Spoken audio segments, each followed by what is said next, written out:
Have you ever wanted to get into serviced accommodation but just not sure where to start? Well, before we get into that, are you sure you know what serviced accommodation is? Serviced accommodation is short-term rental property used as an alternative to a hotel. Now, typically, it's a house or an apartment, and the house or apartment is fully equipped to be a home from home.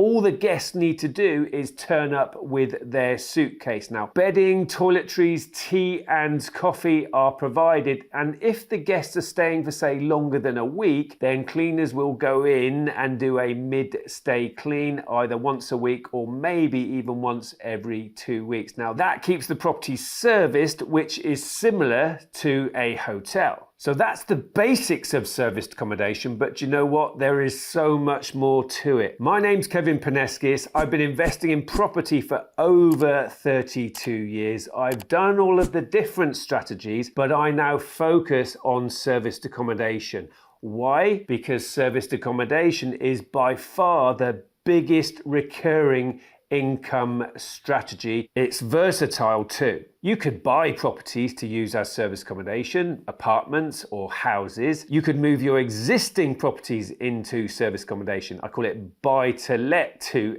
SA. And get this, you can also do rent to serviced accommodation, where you can take somebody's property on a company let and with permission use it as a short-term rental for your guests. So you can make money from property you don't even own. Is all this sounding good? Well, here's how you get started in serviced accommodation. Step one is to assess the demand for serviced accommodation in your area. Now, if your town or city has 50,000 plus people, then it's going to have enough demand. But other than that, is there a hotel like a Premier Inn or a Holiday Inn in your town? If yes, then there's enough demand. Step two is your acquisition strategy. So are you going to buy serviced accommodation property? Are you going to convert your existing buy-to-lets into SA or rent to serviced accommodation? Step three is get the property furnished. Now, an easy way to do this is just send the floor plan into a furniture company who specialize in serviced accommodation furniture.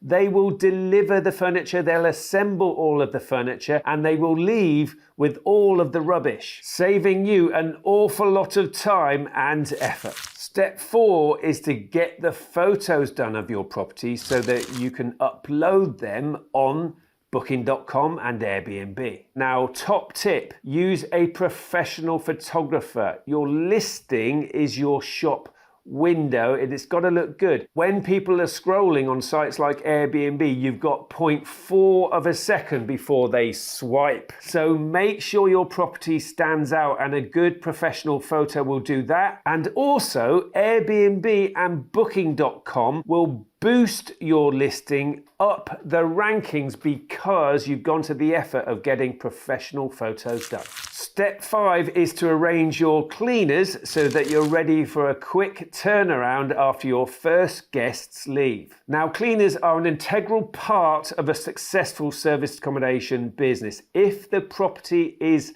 clean, your guests will be happy, they'll leave a good review, and you'll make more money. Step six is to list your property on Airbnb and Booking.com. Now, a top tip, don't also list on the other OTAs like Expedia, Late Rooms, TripAdvisor, VRBO until you've got at least 5 reviews on Airbnb and Booking.com, because many guests will not book unless they see at least 5 reviews on those platforms, and most of your bookings are going to come in from Airbnb and Booking.com. Step 7 is to have your own website. Now, why is that so important? Well, when you get bookings from Airbnb and Booking.com, you'll pay roughly 15% commission on those bookings. But if guests book direct to your website, you will pay 0 commission. And we actually treat Airbnb and Booking.com like dating websites. They introduce us to our future direct booking so they can book direct with us for all their future stays. So there are your 7 steps on how to get started in serviced accommodation. If you would like even more information on how to start and scale a serviced accommodation business, I've created a free report